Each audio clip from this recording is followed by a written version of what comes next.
આપણે કોઈકને એમ ગજવું હોય ને, આ ભગવાનની કૃપા હોય, લક્ષ્મી માની કૃપા હોય અને ધન ધાન્યના એને ભંડાર હોય, કોઈ એમ કે મારી પાસે 2-5 કરોડ રૂપિયા ખર્ચી નાખું, લતા મંગેશકર જેવો અવાજ થવો જોઈએ. 2-5 કરોડ રૂપિયા આપણે ખર્ચવા તૈયાર, એના જેવો કંઠ આવવો જોઈએ, એના જેવી ગાયનની વિદ્યા આવવી જોઈએ, એના જેવું મારાથી ગાઈ શકવું જોઈએ. 10 કરોડ ખર્ચવા તૈયાર.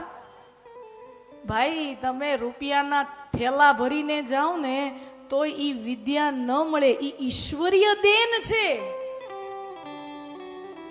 હર ચીજ ખરીદી નહીં જા सकती, એવરીથિંગ ઇઝ નોટ બાઇબલ. અને જે વસ્તુ એવી વિશિષ્ટ છે ને એ સમજી લેવાનું, ઈશ્વરની કૃપા છે, ઈશ્વરની દેન છે. હા, એ ઈશ્વરની દેન છે, ઈશ્વરની કૃપા છે.